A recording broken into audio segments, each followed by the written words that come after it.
लगा दो आग पानी में, जवानी उसे कहते हैं, और छीन लो सिलेक्शन, कहानी उसे कहते हैं। अगर तुम्हारी रगों में खून नहीं जुनून दौड़ता है, अगर तुम्हारी धड़कनों में जीतने का नशा है, तो आइए मंजिल को उसकी औकात दिखाते हैं।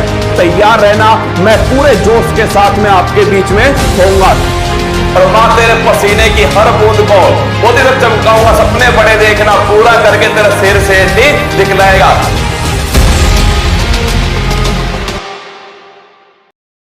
हेलो नमस्कार, गुड इवनिंग मेरे शेर से इंडिया उत्कर्ष परिवार में आप सभी का दिल खोलकर स्वागत है। आइए दोस्तों, बिना देरी के स्टार्ट करते हैं। वक्त को वक्त के सांचों में ढलना होगा। क्या वक्त को वक्त के सांचों में ढलना होगा?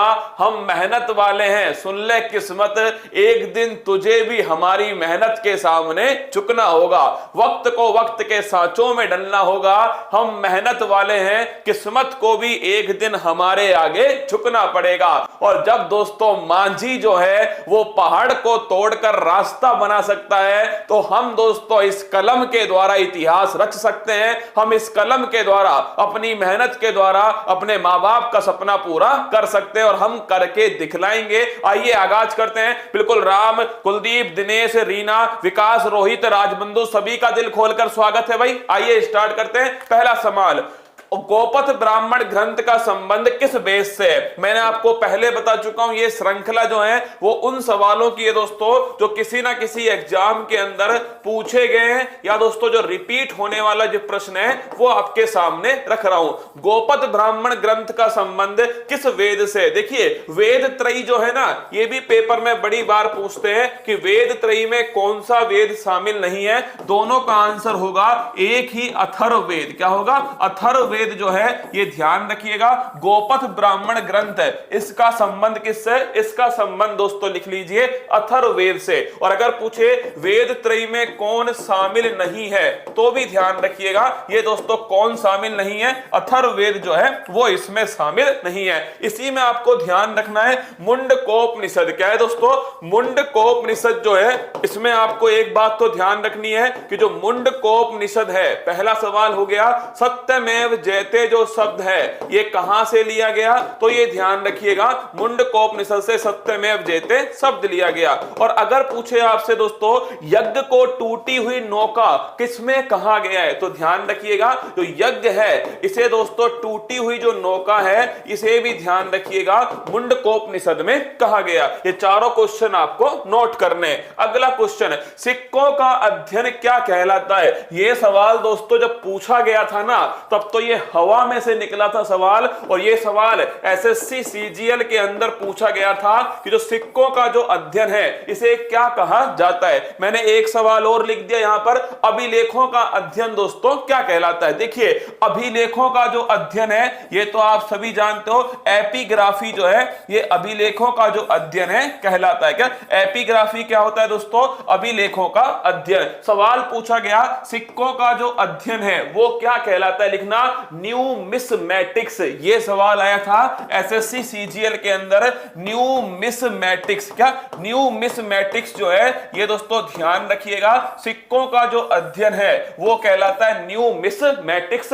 बड़ा प्यारा सवाल, क्या एक नंबर का सवाल है दोस्तों। सिक्कों का अध्ययन क्या कहलाता है? न्यूमिस्मैटिक्स कहलाता है। और अगर पूछे आपसे अभिलेखों का अध्ययन क्या कहलाता है, तो ये दोस्तों आप सभी जानते हो एपिग्राफी कहलाता है। और अगर आपसे पूछ ले जीवाश्म का अध्ययन क्या कहलाता है, क्या तो जीवाश्म होती हैं इनका दोस्तों जो स्टडी है वो क्या कहलाता है? कमेंट बॉक्स में छाप के बताओ जीवाश्मों का अध्ययन क्या कहलाता है, आप बताइए। अगला क्वेश्चन, एलोरा के कैलाश मंदिर का निर्माण किस वंश ने करवाया था? यह भी बड़ा अच्छा सवाल है दोस्तों, बड़ा फेमस मंदिर है एलोरा का कैलाश मंदिर। सीधा सवाल भी पूछ सकता है कैलाश मंदिर कहां पर है, तो ध्यान रखिएगा एलोरा के अंदर। और एलोरा दोस्तों आप सभी जानते हो। अगर पूछे ये किस वंश ने करवाया था, तो ध्यान रखिए ये राष्ट्रकूट वंश ने। किसने? राष्ट्रकूट जो वंश है इसके द्वारा दोस्तों एलोरा का कैलाश मंदिर बनवाया गया। इस मंदिर की बड़ी खास विशेषता है दोस्तों, ये मंदिर एक ही पत्थर को ऊपर से नीचे काटकर बनाया गया है। नोट कर लेना, ये सवाल भी पूछ सकता है दोस्तों, लिखना एकाश्म दोस्तों। क्या एकाश्म जो पत्थर है इसे ऊपर से नीचे, क्या ऊपर से नीचे काट कर, क्या ऊपर से नीचे काट कर जो है तैयार किया गया इस मंदिर को। ये भी बड़ा अच्छा सवाल है, ध्यान रखिएगा दोस्तों। एक ही पहाड़ी को ऊपर से नीचे काट कर इसे तैयार किया, राष्ट्रकूट जो वंश है उसके द्वारा दोस्तों बनवाया गया। और अगर पूछ ले राष्ट्रकूट में भी शासक कौन सा है, तो कृष्ण फर्स्ट जो है ये दोस्तों शासक है। ये भी थोड़ा ध्यान रखिए। अगर पूछे कि राष्ट्रकूट में कौन सा शासक है, तो शासक का नाम भी आपको ध्यान रखना है। वंश कौन सा है, इसकी खास विशेषता क्या है, ये कहां पर स्थित है और कौन सा शासक है, ये चार ही दोस्तों सवाल बन सकते हैं। आइए देखिए, मैंने पूछा जीवाश्मों का अध्ययन क्या कहलाता है, तो नोट करना दोस्तों, पैलियोंटोलॉजी क्या कहलाता है, पैलियोंटोलॉजी है। पैलियोंटोलॉजी जो है वो ध्यान रखिएगा, पैलियोंटोलॉजी जो है ये कहलाता है जीवाश्मों का अध्ययन। तो नोट कर लेना, जीवाश्मों का जो अध्ययन है ये दोस्तों पैलियोंटोलॉजी कहलाता है। मैंने आपसे सवाल पूछा, एलोरा का कैलाश मंदिर राष्ट्रकूट वंश ने बनवाया, एकाशु पत्थर दोस्तों ऊपर से नीचे काटकर बनाया गया, और कृष्ण फर्स्ट जो है ये उस समय शासक था। अगला क्वेश्चन देखिए, सम्राट अशोक के समय आय का संग्रहकर्ता को क्या कहा जाता था। ये आरएस में पूछा गया सवाल है कि सम्राट अशोक के समय जो आय का दोस्तों संग्रह करता है इसे क्या कहा जाता था। मतलब रेवेन्यू जो ऑफिसर है दोस्तों ये क्या कहलाता था, समाहर्ता या सन्निधाता। देखिए ये दोनों ही दोस्तों महत्वपूर्ण है, एक है समाहर्ता और एक है दोस्तों सन्निधात्रा। अगर पूछे आपसे समाहर्ता किसे कहते हैं, आय का जो दोस्तों आय का संग्रह करता है इसे कहते हैं समाहर्ता। और अगर पूछे आपसे सन्निधात्रा तो ध्यान रखिएगा, कोषाध्यक्ष जो है इसे कहते हैं दोस्तों सन्निधात्रा। ये दोनों ही अति महत्वपूर्ण है ना, समाहर्ता और सन्निधात्रा ध्यान रखिएगा। समाहर्ता आय का संग्रह करता और दोस्तों कोषाध्यक्ष जो है वो कहलाता है सन्निधात्रा। ये दोनों सवाल नोट करना। अगला क्वेश्चन देखिए, संगम साहित्य में किस रचना को तमिल जनता का राष्ट्रीय काव्य कहा गया। पेपर में सवाल ये जो है ना ये दोस्तों अच्छा लेवल है, क्या ये बढ़िया लेवल है कि संगम साहित्य। अगर दोस्तों संगम साहित्य से सवाल आ रहा है ना, मतलब दोस्तों लेवल अपने आप में ऊपर है। संगम साहित्य किस साहित्य को कहा जाता है, तो नोट करना, संगम जो है दोस्तों ये तमिल कवि जो है, क्या जो तमिल कवि है इन्हें कहा जाता है संगम। तो संगम साहित्य कौन सा साहित्य हो गया, तमिल साहित्य हो गया। अगला क्वेश्चन, तमिल संगम साहित्य में किस रचना को तमिल जनता का राष्ट्रीय काव्य कहा जाता है। और ये दोस्तों ये वो काव्य है जिसमें एक बड़ी फेमस कहानी है, और वो कहानी किसकी है, वो कहानी दोस्तों नुपुर की कहानी। अगर आपने सुनी हो नुपुर की जो कहानी है वो भी दोस्तों इसी राष्ट्रीय काव्य में है। और नुपुर में कोवलन कन्नगी की कहानी, ये दोनों पति पत्नी थे, कोवलन कन्नगी, इनकी भी कहानी दोस्तों इसी ग्रंथ में। और इस ग्रंथ का नाम लिखिएगा शीलपादीकारम। ध्यान रखिएगा ये नया सवाल है, शीलपादीकारम जो है ये दोस्तों इस ग्रंथ का नाम है, और इसे तमिल साहित्य का राष्ट्रीय काव्य कहा जाता है। तमिल जनता का इसे राष्ट्रीय काव्य कहा जाता है। और इसका निर्माण, इसका दोस्तों रचयिता कौन था, इलोंग। तो लिखिएगा इस कृति को किसने लिखा है, तो इलोंग जो है इनके द्वारा इसे लिखा गया। बड़ा नया और दोस्तों बड़ा अच्छा सवाल है। देखिए संगम साहित्य तमिल साहित्य, पहला क्वेश्चन। अगर पूछे राष्ट्रीय काव्य कौन सा है, शीलपादीकारम। अगर पूछे आपसे इसमें किसकी कहानी है, तो ध्यान रखिएगा नुपुर की कहानी। नुपुर में किसकी कहानी दोस्तों, कोवलन कन्नगी की कहानी। और इसके रचयिता कौन है, इलोंग जो है वो इसके रचयिता हैं। अगला क्वेश्चन देखिए, अगर पूछे सूर्य सिद्धांत ग्रंथ के लेखक कौन है। ऑप्शन नंबर 1 बाणभट्ट है, ऑप्शन नंबर बी आर्यभट्ट है, ऑप्शन नंबर सी अश्वघोष है, ऑप्शन नंबर डी अलबरूनी है। एक्चुअली में जो चारों ऑप्शन है ना, ये चारों ऑप्शन अलग अलग शिफ्ट में पूछे गए, क्या अलग अलग शिफ्ट में ये चारों ऑप्शन आए थे। मैंने इन चारों को एक सवाल बना के रख दिया। देखिए अगर पूछे बाणभट्ट ने दोस्तों कौन सी पुस्तक लिखी है, तो आप सभी जानते जानते हो बाणभट्ट की जो पुस्तक है, एक तो लिखना हर्षचरित्र, क्या है दोस्तों, एक तो लिखिए हर्षचरित्र जो है ये बाणभट्ट की पुस्तक है, हर्षवर्धन के दरबार में थे बाणभट्ट। अगर आपसे पूछे आर्यभट्ट की दोस्तों, तो इनका ग्रंथ लिखिएगा सूर्य सिद्धांत, क्या है, सूर्य सिद्धांत जो है वो किसका ग्रंथ है, आर्यभट्ट का।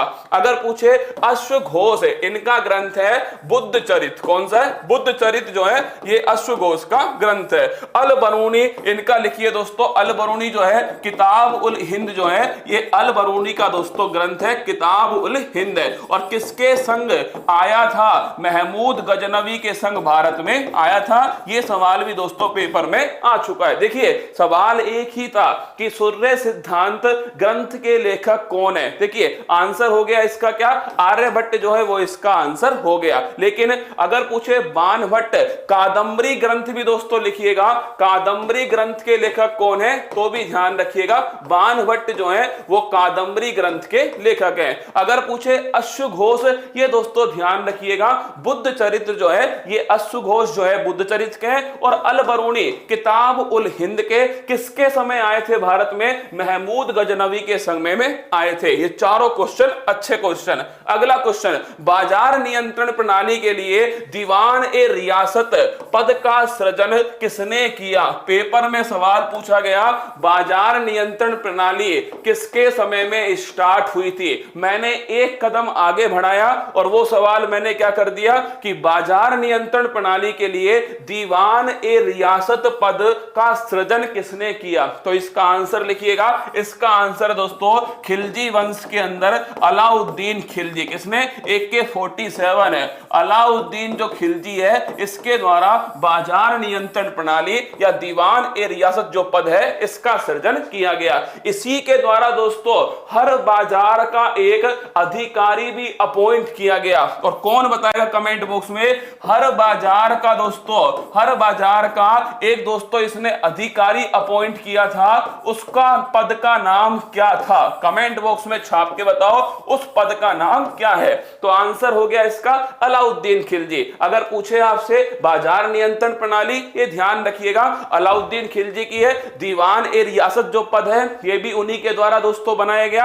आंसर इसका AK-47 है। और अगर पूछे इनके द्वारा एक दरवाजा दोस्तों अलाई दरवाजा, क्या अलाई दरवाजा जो है कहां पर स्थित है, ये दोस्तों ध्यान रखिएगा दिल्ली के अंदर स्थित है अलाई दरवाजा। और इन्हीं के दरबार में कौन था, तोता ए हिंद, कौन था, तोता ए हिंद अमीर खुसरो, कौन, अमीर खुसरो जो है वो दोस्तों इन्हीं के दरबार में थे जिन्हें तोता ए हिंद कहा जाता है। मैंने पूछा बाजार अधिकारी के रूप में कौन था, कमेंट बॉक्स में छापना है बाजार अधिकारी के रूप में कौन था। भूदान आंदोलन की शुरुआत किसने की। अब देखो हो सकता है ये दोस्तों क्वेश्चन आपको पता हो किसके द्वारा शुरुआत होती है, लेकिन दूसरा सवाल बनेगा कहां से शुरुआत होती है और तीसरा बनेगा कब शुरुआत होती है। देखिए अगर सवाल को थोड़ा टफ करना है तो वो आपसे पूछ लेगा भूदान आंदोलन की शुरुआत कहां से होती है, थोड़ा और टफ करना है भूदान आंदोलन कब शुरू हुआ, और आसान सवाल पूछना है तो भूदान आंदोलन की शुरुआत किसने की। देखिए अगर पूछे भूदान आंदोलन जो है इसकी शुरुआत किसने की है, विनोबा भावे जो है इनके द्वारा दोस्तों शुरुआत होती है। ये तो आगे आपके क्वेश्चन का आंसर। अगर पूछे कब शुरुआत होती है, 1951 में शुरुआत होती है आजादी के बाद। अगला क्वेश्चन कहां से शुरुआत होती है, पोचमपल्ली से दोस्तों शुरुआत होती है भूदान आंदोलन। इसमें कौन सी भूमि दान करने के लिए कहा गया, जो बंजर भूमि है दोस्तों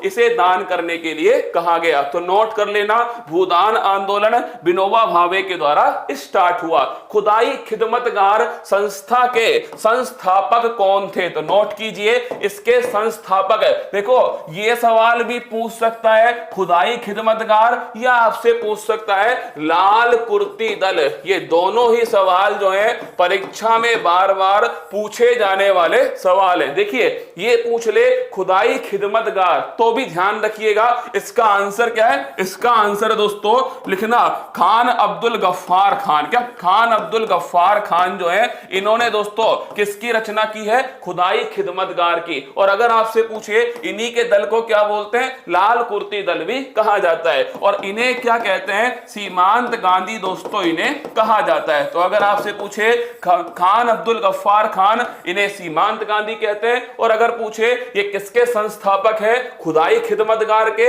या फिर दोस्तों लाल कुर्ती दल के। अगला क्वेश्चन, फॉरवर्ड ब्लॉक की स्थापना किसने की? ये आप सभी जानते हो, सुभाष चंद्र बोस ने की है। और दोस्तों इनका जो जन्म दिवस है 23 जनवरी को होता है, जिसे हम पराक्रम दिवस के रूप में मनाते हैं। अगला क्वेश्चन, ये फॉरवर्ड ब्लॉक जो है ना, ये 1939 में इसकी स्थापना होती है। खुदाई खिदमतगार की स्थापना 1930 में होती है। दोनों ध्यान रखना ना, 1930 में खुदाई खिदमतगार, और अगर पूछे आपसे फॉरवर्ड ब्लॉक 1939 में। अगला क्वेश्चन देखिए, वेलेजली के समय सर्वप्रथम सहायक संधि पर हस्ताक्षर करने वाली रियासत कौन थी? पहली बात तो दोस्तों सहायक संधि जो प्रणाली है वो किसने स्टार्ट की? तो ध्यान रखिएगा, डुप्ले ने। ये सवाल थोड़ा नोट करना, सहायक संधि प्रणाली किसने स्टार्ट की है? डुप्ले ने। लेकिन अगर पूछे आपसे कि दोस्तों भारत में सहायक संधि दोस्तों वेलेजली के द्वारा।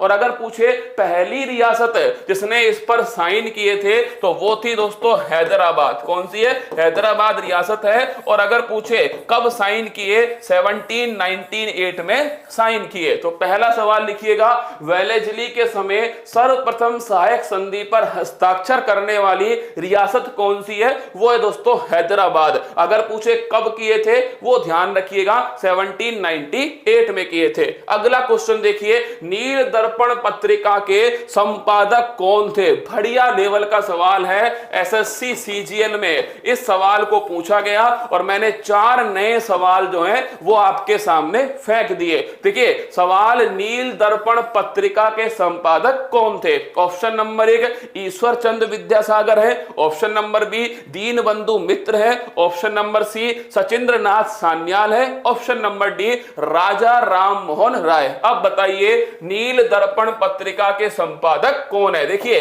राजा राम मोहन राय दोस्तों संवाद कौमुदी, लिखिएगा ये कौन सी पत्रिका है? संवाद कौमुदी पत्रिका के संपादक जो है राजा राम मोहन राय। अगर पूछे सचिंद्र नाथ सान्याल वंदी जीवन है, इसे दोस्तों क्रांतिकारियों की बाइबल कहा जाता है। लिखिएगा इसे क्या बोलते हैं? क्रांतिकारियों की बाइबल भी दोस्तों किसे कहा जाता है? बंदी जीवन को कहा जाता है। अगला क्वेश्चन देखिए, दीन बंधु मित्र, इनकी दोस्तों लिखिएगा नील दर्पण। क्या अगर आपसे पूछे नील दर्पण किसका है? दीन बंधु मित्र का। और ईश्वर चंद्र विद्यासागर, इनका लिखिएगा सोम प्रकाश जो है ये पत्रिका दोस्तों ध्यान रखिएगा ये ईश्वर चंद्र विद्यासागर। चारों ही दोस्तों महत्वपूर्ण है। सोम प्रकाश भी बड़ी महत्वपूर्ण है। वर्नाकुलर प्रेस एक्ट आपने सुना है दोस्तों? वो वर्नाकुलर लिटन के समय आया था, उसमें दोस्तों जो पहली पत्रिका जो बैन हुई थी ना वो यही थी सोम प्रकाश। किसकी है? ईश्वर चंद्र विद्यासागर। दीन बंधु मित्र नील दर्पण। अगर आपसे पूछे सचिंद्र नाथ सान्याल बंदी जीवन, इसे दोस्तों ध्यान रखिएगा क्रांतिकारियों की बाइबल कहा जाता है। राजा राम मोहन राय संवाद कौमुदी, ये भी दोस्तों इंपॉर्टेंट है, सवाल में पूछा गया है। नील दर्पण किसकी है? दीन बंधु मित्र की। अगला क्वेश्चन, बालकस झील किस देश में स्थित है? यह सवाल भी दोस्तों वर्ल्ड ज्योग्राफी का बढ़िया सवाल है कि बालकस जो झील है ये दोस्तों कहां पर स्थित है। देखिए मैं आपसे पूछूं बेकाल झील कहां पर है? आप सभी को पता है बेकाल झील दोस्तों कहां है? बेकाल झील सबसे गहरी झील है, सब जानते हो। लेकिन मैंने आपसे पूछा है कि बालकस जो झील है ये किस देश में स्थित है। और एक सवाल और लिखना, अरल सागर किन 2 देशों के बीच में स्थित है? ये दोनों ही सवाल बताइएगा। अरल सागर किन 2 देशों के बीच में स्थित है और दोस्तों बालकस झील जो है कहां स्थित है? देखिए ऑप्शन नंबर 1 तुर्की है। तुर्की में दोस्तों बड़ी फेमस झील है बोन गोलू झील। और ये झील दोस्तों क्यों फेमस है? क्योंकि ध्यान रखिएगा सर्वाधिक लवणता वाली जो झील है वो यही झील है बोन गोलू झील। तो अगर आपसे पूछे सर्वाधिक लवणता वाली झील बोन गोलू झील कहां स्थित है? तुर्की के अंदर स्थित है। सहना है मंडी सही आंसर है ना। तो आपसे पूछे दोस्तों अलाउद्दीन खिलजी, तो सहना है मंडी जो है एकदम करेक्ट आंसर है। अब देखिए कनाडा में कौन सी झील है? अथाबास्का झील। लिखिएगा कनाडा में कौन सी झील है? अथाबास्का झील। और किसके लिए फेमस है दोस्तों? यूरेनियम के लिए फेमस है अथाबास्का झील। कजाकिस्तान में कौन सी झील है? तो कजाकिस्तान में लिखिएगा बालकस जो झील है ये कजाकिस्तान के अंदर स्थित है। कंबोडिया में कौन सी झील है? Tonle SAP. ध्यान रखिएगा, टोनले सैप झील कहां स्थित है? कंबोडिया में स्थित है। अगर दोस्तों मैं इस सवाल को यहीं पर छोड़ दूं तो ये नाइंसाफी हो जाएगी। अब देखना इसमें कौन सा नया सवाल बनेगा। पहली बात तो अंकोर वाट का मंदिर कहां स्थित है? क्या अंकोर वाट का जो मंदिर है ये भी दोस्तों ध्यान रखिएगा भगवान विष्णु का मंदिर है, कंबोडिया के अंदर स्थित है। अगर मैं आपसे पूछूं कंबोडिया की राजधानी क्या है तो ध्यान रखिएगा इसकी जो राजधानी है वो है नोम पेहे। और ये नोम पेहे दोस्तों किस नदी के किनारे स्थित है? मेकोंग नदी के किनारे स्थित है। अगला क्वेश्चन देखिएगा, कजाकिस्तान की नई राजधानी क्या है? नूर सुल्तान जो है ये दोस्तों इसकी नई राजधानी है। और तुर्की में कौन सा पठार है? एशिया माइनर जो है इसका पठार अगर आपसे पूछे तो ध्यान रखिएगा तुर्की के अंदर स्थित है। फिर सुनना नए सवाल, तुर्की में दोस्तों कौन सा पठार है? एशिया माइनर का पठार। अगर आपसे पूछे कजाकिस्तान की नई राजधानी नूर सुल्तान। अगर पूछे कंबोडिया दोस्तों अंकोर वाट का मंदिर है, टोनले सैप झील कंबोडिया के अंदर स्थित है। और मैंने आपसे पूछा अरल सागर किन दो देशों के बीच में स्थित है? तो कजाकिस्तान और दोस्तों ध्यान रखिएगा कजाकिस्तान के साथ में एक देश कौन सा है वो दोस्तों नोट करना, आपके उज्बेकिस्तान। कौन है? उज्बेकिस्तान। इन दोनों की सीमा पर स्थित है अरल सागर। तो आपके सामने आंसर हो गया। अगला क्वेश्चन देखिए, चक्रवात में ये बताओ आंसर। फिर मानो दोस्तों मैं आपको सभी होशियार लोग इसका आंसर देंगे, केवल होशियार। चक्रवात में वायु चलने की दिशा उत्तरी गोलार्ध में किस प्रकार होती है? कमेंट बॉक्स में छाप के बताओ। चक्रवातों में वायु चलने की जो दिशा है, चक्रवात का मतलब साइक्लोन। क्या? साइक्लोन। तो साइक्लोन के समय जो उत्तरी गोलार्ध है, जो नॉर्थ हेमिस्फीयर है, इसमें वायु के चलने की जो डायरेक्शन है वो कैसी होती है? ऑप्शन नंबर 1 क्लॉकवाइज होती है। Option number B anticlockwise होती है। ऑप्शन नंबर सी कन्फ्यूजिया है। ऑप्शन नंबर डी कौन ही पतो मास्टर जी, है ना? अरे अनातोलिया का जो पठार है ना, एशिया माइनर का जो पठार है, इसे ही ध्यान रखिएगा अनातोलिया का पठार कहते हैं, एशिया माइनर के पठार को। इसे क्या बोलते हैं? अनातोलिया का पठार। अब बताओ इसका आंसर। चक्रवात में वायु चलने की दिशा उत्तरी गोलार्ध में कौन सी होती है? क्लॉकवाइज होती है, एंटी क्लॉकवाइज होती है, कन्फ्यूजिया है, या दोस्तों ध्यान रखिएगा हमें कौन ही पतो मास्टर जी, है ना? देखो अब समस्या क्या है, कई लोग अपने दिमाग में बैठा चुके हैं उत्तरी गोलार्ध में दिशा क्लॉकवाइज है, दक्षिणी गोलार्ध में एंटी क्लॉकवाइज। नहीं मेरा रसगुल्ला, अगर पूछे चक्रवात के केंद्र में कौन सा होता है? Low pressure. ध्यान रखिएगा चक्रवात के केंद्र में क्या होता है? लो प्रेशर होता है। और लो प्रेशर में ध्यान रखिएगा नॉर्थ हेमिस्फीयर में जो दिशा है वो एंटी क्लॉकवाइज होती है। कैसी? Anti clockwise. और साउथ हेमिस्फीयर में ये क्लॉकवाइज होती है। ये भी सवाल बहुत बार पूछा गया कि चक्रवात में उत्तरी गोलार्ध में दिशा कैसी होती है? एंटी क्लॉकवाइज होती है। और चक्रवात के केंद्र में क्या होता है? तो ध्यान रखिएगा लो प्रेशर जो है वो चक्रवात के केंद्र में होता है। अगला क्वेश्चन है, मरुस्थलीय वनस्पति को क्या कहा जाता है? ये भी बड़ा प्यारा, लिखिए दोस्तों, ये भी आपका दोस्तों ये भी सोना बाबू की तरह प्यारा सवाल है कि मरुस्थलीय जो वनस्पति है इन्हें क्या कहा जाता है। और सीधा ऐसे ही दोस्तों सवाल लिखाएगा। पेपर में क्या पूछेगा? पेपर में ऐसे पूछता है, देखो पेपर में पूछता है क्रायोफाइट का संबंध है, ऐसे लिखाएगा क्रायोफाइट का संबंध है। मुझे तो एक में 4 सवाल बनाने थे, इसीलिए दोस्तों मैंने बनाया है। सवाल पूछता है क्रायोफाइट का संबंध है, ऑप्शन नंबर ए। फिर लिखेगा यहां पर कि मरुस्थलीय वनस्पति से। ऑप्शन नंबर डी दोस्तों पहाड़ों से। ऑप्शन नंबर सी लिख देगा कि लवणता युक्त भूमि से। ऑप्शन नंबर डी लिख देगा निम्न तापमान से। ऐसे दोस्तों 4 ऑप्शन लिख देगा। मुझे 4 सवाल बनाने, इसीलिए ध्यान रखिएगा मरुस्थलीय जो वनस्पति है। देखो कुछ शब्दों का मतलब लिख लो, ये कभी भी आपको दिखाई देना पेपर में तो सही करके आना। और कभी कभी क्या है, जब मतलब पता होगा ना आपको, आप अपने आप उसका आंसर निकाल लोगे। अगर तुम्हें पता है हिपेट का मतलब लीवर है, तो जब दोस्तों पेपर में हेपेटाइटिस रोग आएगा ना तुम्हें नहीं आता मान लेते हैं, फिर भी तुम लीवर जो है कर ही आओगे। देखिए लिथोफाइट, देखो अगर पूछे लिथो का मतलब क्या होता है, लिथो का मतलब होता है पत्थर, स्टोन। लिखिएगा मेरे साथ, लिखो लिथो का मतलब क्या होता है दोस्तों, स्टोन।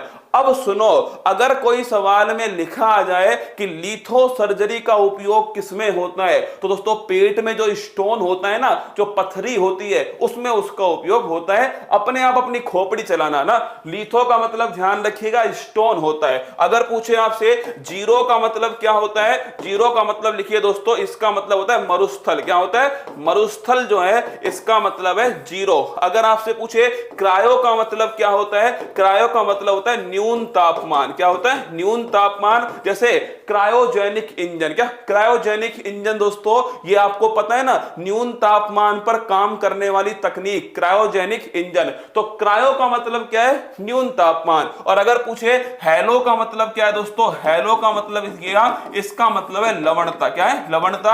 अब बताओ, कभी भी कोई भी सवाल आ जाए तुम हमेशा सही करके आओगे। लिथो का मतलब स्टोन, अगर पूछे जीरो का मतलब मरुस्थल, अगर पूछे क्रायो का मतलब न्यून तापमान, हैलो का मतलब दोस्तों लवणता। सवाल में क्या आया है, मरुस्थलीय वनस्पति को क्या कहा जाता है, तो ध्यान रखिएगा मरुस्थल का संबंध किससे होगा, जीरो से होगा। तो ऑप्शन नंबर बी, जीरोफाइट इज द करेक्ट आंसर। अगर पूछे आपसे नमकीन युक्त पानी में, लवणता युक्त पानी में जो पौधे होंगे उन्हें कहेंगे दोस्तों हेलोफाइट। अगर पूछ ले कि न्यून तापमान में जो पौधे होंगे उन्हें कहेंगे क्रायोजेनिक। अगर पूछे आपसे कि दोस्तों पहाड़ियों पर या बड़े बड़े जो पत्थर होते हैं उन पे जो पौधे होंगे उन्हें कहेंगे लिथोफाइट। कोई रॉकेट साइंस नहीं है, केवल इन शब्दों का दोस्तों मतलब समझिएगा। लिथो का मतलब स्टोन होता है, जीरो का मतलब मरुस्थल होता है, क्रायो का मतलब न्यून तापमान होता है, हैलो का मतलब दोस्तों लवणता होता है। अगला क्वेश्चन देखिए,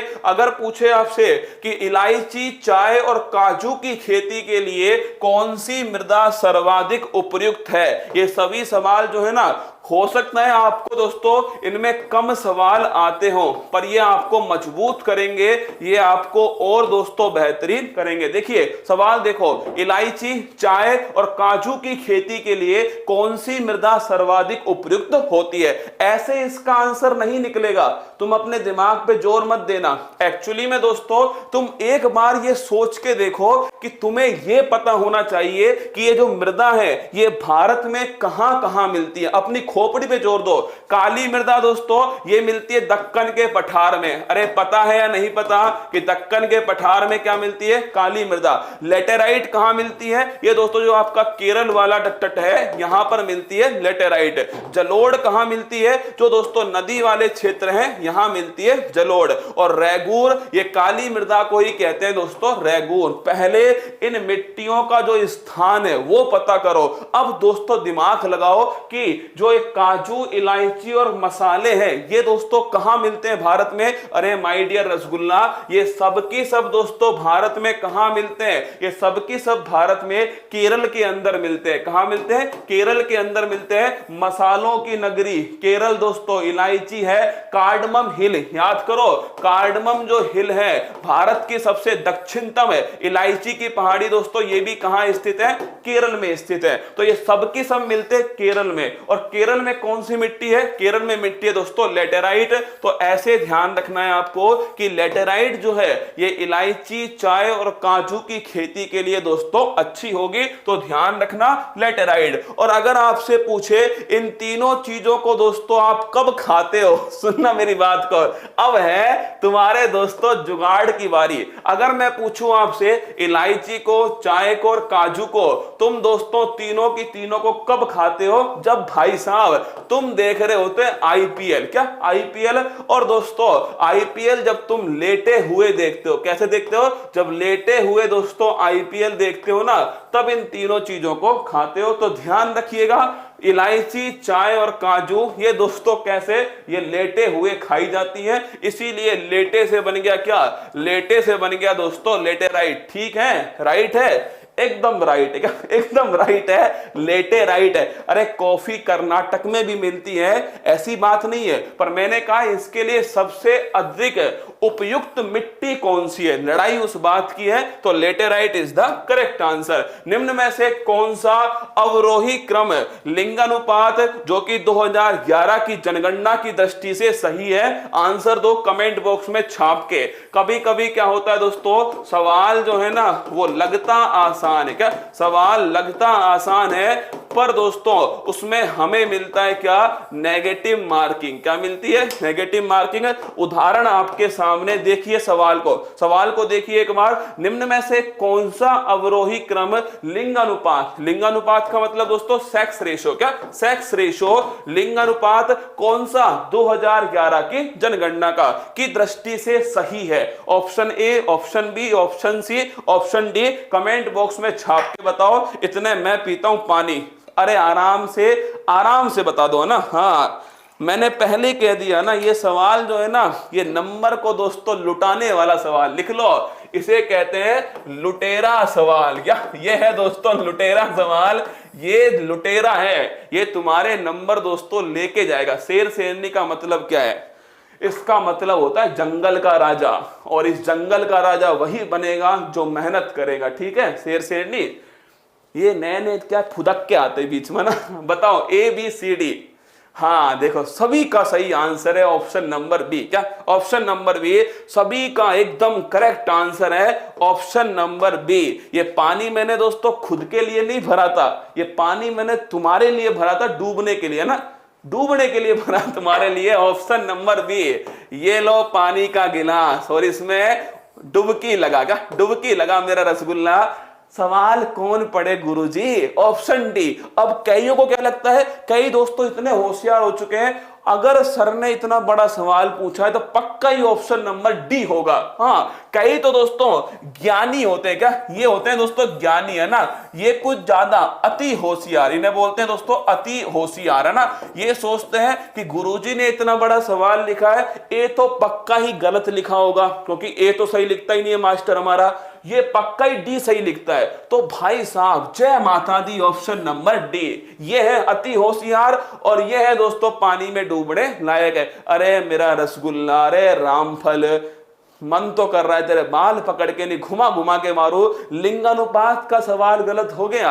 अरे एक बात बता, सेक्स रेशो जो है, अगर मैं तुझसे पूछूं सेक्स रेशो भारत में सबसे अधिक कहां पर है? अरे याद करो, कल तक आधी मणि छत पर थी। याद करो, कल तक आधी मणि छत पर थी, ये इसकी ट्रिक है। कल तक आधी मणि छत पर थी, कल से क्या बना? कल से बन गया केरल बन गया दोस्तों, तक से बन गया तमिलनाडु बन गया, आंधी से क्या बना? आंधी से बन गया आंध्र प्रदेश, मणि से क्या बना? मणि से बना दोस्तों मणिपुर बन गया, और छत से क्या बना? छत से बन गया छत्तीसगढ़। क्या बन गया? छत्तीसगढ़। मैंने आपसे पूछा ये सेक्स रेशो का क्रम है। अरे सुन लो रे, थप्पड़ मारू मैं ऑप्शन नंबर ए वालों, ये सेक्स रेशो का दोस्तों क्रम है।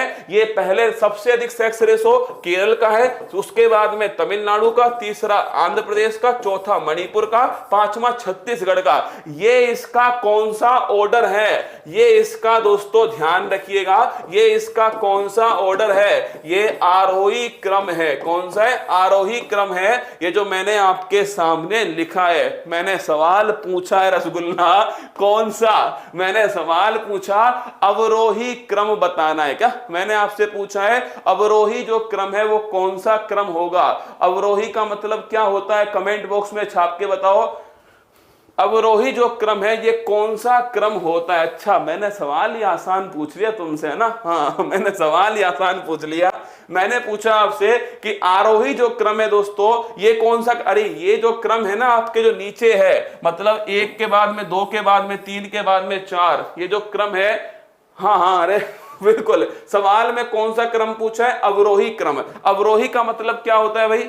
अवरोही का मतलब क्या होता है दोस्तों? अवरोही का मतलब होता है क्या? डिसेंडिंग। कौन सा होता है? डिसेंडिंग जो है ये अवरोही होता है। एकदम ठीक है ना। हाँ अरे तुम्हारा ठीक है ना, बिल्कुल एकदम ठीक है, तुम्हारा एकदम सही आंसर है अवरोही वाला। मैंने सवाल थोड़ा गलत लिख दिया ना, आसान लिख दिया मैंने सवाल, तुम्हारा थोड़ा सही लिखना चाहिए था इस सवाल को, पर कोई बात नहीं, अब यही लिख लो ना, अब यही लिख लो दोस्तों। एक्चुअली में अगर आपसे पूछे ना कि सबसे अधिक किसका है, केरल का है ना, उसके बाद में तमिलनाडु का, तीसरा आंध्र प्रदेश का, चौथा मणिपुर का, पांचवा छत्तीसगढ़ का, ये इसका ठीक क्रम था। पर मैंने दोस्तों सवाल जो है ना ये थोड़ा गड़बड़ कर दिया ना, हाँ सवाल थोड़ा गड़बड़ कर दिया मैंने, सवाल सही नहीं लिखा। अरे बी वालों डूबना मत, ठीक है, डूबना मत बी वालों। चेलैया समिति का संबंध किससे है, जीएसटी से। केलकर समिति है, कौन सी है, केलकर समिति है, जीएसटी से। गंगा घाट से दोस्तों ध्यान रखिएगा, ये माधवल गौडगिल समिति, कौन सी है, माधव गौडगिल समिति जो है ये गंगा घाट से है। लगता है मेरी शादी नजदीक आ गई है भाई साहब। कर सुधार में लिखिएगा चेलैया समिति है, क्या है, चेलैया समिति कर सुधार में। और गरीबी में लिखिए दोस्तों रंगराजन समिति जो है ये गरीबी में है, सुरेश तेंदुलकर समिति। तो ऑप्शन नंबर जो सी है ये इसका करेक्ट आंसर है, कर सुधार समिति।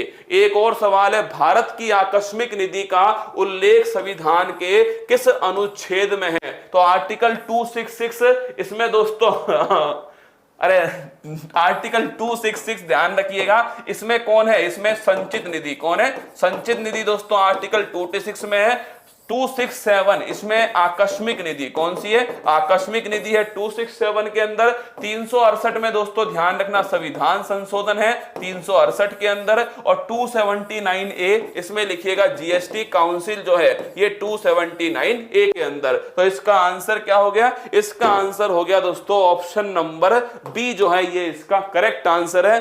वो सवाल जो है ना दोस्तों मैं उसको बनाना तो कुछ और चाह रहा था, पर वो सवाल कुछ और बन गया ना, ये मेरी गड़बड़ हो गई है ना इसमें। तुम तो एकदम ठीक हो, तुमसे तो है ना कुछ भी पूछ लेता, तुम यही आंसर बताते इसका ना, केरल, तमिलनाडु, आंध्र प्रदेश और मणिपुर, तुम तो यही आंसर बताते। पर मेरे से सवाल गड़बड़ हो गया वो ना ये अवरोही नहीं लिखना था मुझे दोस्तों, आरोही लिखना था, क्या इसे लिखना था आरोही। पर अब करूं क्या, यहां लिखना दोस्तों ये इसका घटता हुआ क्रम, क्या ये इसका डिसेंडिंग ऑर्डर है। और मैंने सवाल भी क्या पूछा है, डिसेंडिंग ही पूछा है, क्या सवाल भी ध्यान रखिएगा डिसेंडिंग ही पूछा है। तो ये सही आंसर होगा ऑप्शन नंबर बी। मैं सवाल पूछना चाह रहा था आपसे असेंडिंग ऑर्डर बताइए, क्या मैं सवाल पूछ रहा था असेंडिंग ऑर्डर बताइए, और उसमें फिर आंसर ठीक होता आपका मणिपुर, आंध्र प्रदेश, तमिलनाडु और केरल। मैं ये करने वाला था ना, हाँ मैं पूछने वाला था असेंडिंग है, बढ़ता हुआ क्रम बताइए, पर गलती से दोस्तों घटता हुआ ही पूछ लिया मैंने। तो आसान सवाल था एकदम, ऑप्शन नंबर बी जो है करेक्ट आंसर है। भाई पानी में से निकाल इसको रसगुल्ले को ना, हाँ मत कूद पानी में, ठीक है, ये पानी मैं पी लेता हूं कोई बात नहीं ना, हाँ मैं डूब जाऊं इसमें, वो समस्या हो गई है ना। मैं लिखने वाला था असेंडिंग बताओ, पर पता नहीं किसकी याद में दोस्तों मैंने इसे गड़बड़ कर दिया ना, पता नहीं किसकी याद में दोस्तों मामला गड़बड़ हो गया। बिल्कुल डिसेंडिंग ऑर्डर का मतलब घटता हुआ क्रम, केरल, तमिलनाडु, आंध्र प्रदेश और मणिपुर ये डिसेंडिंग ऑर्डर है। और अगर पूछे आपसे कभी पेपर में पूछ रहे असेंडिंग कौन सा है, तो मणिपुर, आंध्र प्रदेश, तमिलनाडु और केरल ये इसका असेंडिंग ऑर्डर है, ठीक है। अब देखिए एक तो जो क्लास है सुबह वाली वो ट्रेंडिंग में, आप सभी को शुभकामनाएं मेरी तरफ से। और ये दोस्तों कल सुबह की क्लास है जो जयपुर के अंदर आपकी होने वाली है, कल सुबह की क्लास। और बाकी जो आगे वाली जो क्लास है ना वो दोस्तों ये कल सुबह जयपुर से होगी, बाकी जो क्लास है वो घर से होंगी आपकी। तो तैयार रहिएगा, ध्यान रखिए, खुश रहिए। वो मैं उसमें लिखने तो कुछ और वाला था ना, पर पता नहीं क्यों मैंने वो असेंडिंग लिख दिया, ठीक है। असेंडिंग पूछने वाला था पर डिसेंडिंग मैंने पूछ लिया, तो मामला गड़बड़ हो गया ना। मैं तो तुम्हें फंसाने के लिए पूछ रहा था, पर दोस्तों तुम होशियार इतने हो, तुम्हें कुछ नहीं पता उस सवाल के बारे में ना। तुम तो सोच रहे थे मैं असेंडिंग पूछता, मैं डिसेंडिंग पूछता, तुम आंसर तो वही दे के आते हैं ना। पर वो कई बार क्या होता, अंधेरे में तीर लगाया लग गया। भाई साहब गलती हो गई है ना, माफ कर देना, ठीक है, मत डूबना पानी में। वो मैं लिखने वाला कुछ था और लिख कुछ और दिया ना, तो वो गड़बड़ हो गई किसी की याद में ना। तो वो मैंने सवाल पूछने वाला था आपसे असेंडिंग ऑर्डर बताओ, बढ़ता हुआ क्रम बताओ, तो उसमें ऑप्शन नंबर सी ठीक होता। लेकिन सवाल पूछ लिया डिसेंडिंग बताओ, तो आपका जो आंसर है ऑप्शन नंबर बी एकदम करेक्ट आंसर है, ठीक है। चलो ध्यान रखिएगा, खुश रहिएगा, कल मिलते हैं। हाँ गलती इंसान से होती, थप्पड़ मारू कान के नीचे, गलती थोड़ी हुई है, मतलब मैं सवाल टफ बना रहा था ना, गलती थोड़ी हुई है, टफ बना रहा था पर बन गया आसान। गलती इंसान से होती है।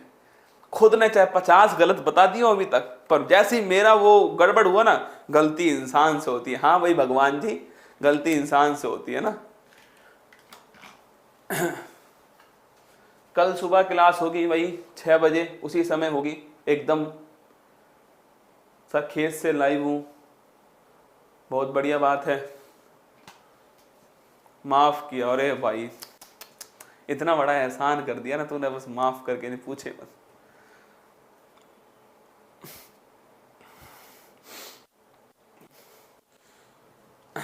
मैं तो डूब के मर गया, अब क्या करूं, कोई बात नहीं।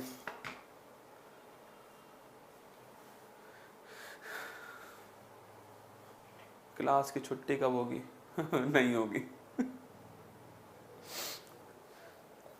तुम्हारे भाग्य में ये लिखा ही नहीं है। तुम्हारी समस्या नहीं, तुम गलत टाइम पैदा हो गए, समस्या ये है ना। मैं जिस टाइम पैदा हुआ तुम भी उसी टाइम पैदा हो गए, मुद्दा ये आ गया ना। चलो फिर मिलते हैं कल सुबह 6 बजे। और वो सही कर लेना, असेंडिंग ऑर्डर पूछा है या डिसेंडिंग पूछा है? डिसेंडिंग पूछा है तो option number B is the correct answer. Kerala, Tamil Nadu, आपके आंध्र प्रदेश और मणिपुर। अगर पूछा है मैंने असेंडिंग ऑर्डर बताओ तो मणिपुर, आंध्र प्रदेश, तमिलनाडु और Kerala is the correct answer. ठीक है, ऑल द बेस्ट, ध्यान रखिएगा और खुश रहिएगा। मिलता हूं कल सुबह 6 बजे इसी मंच पर आपके बीच में, और ध्यान रखिए, जम के पढ़ाई कीजिए। All the best.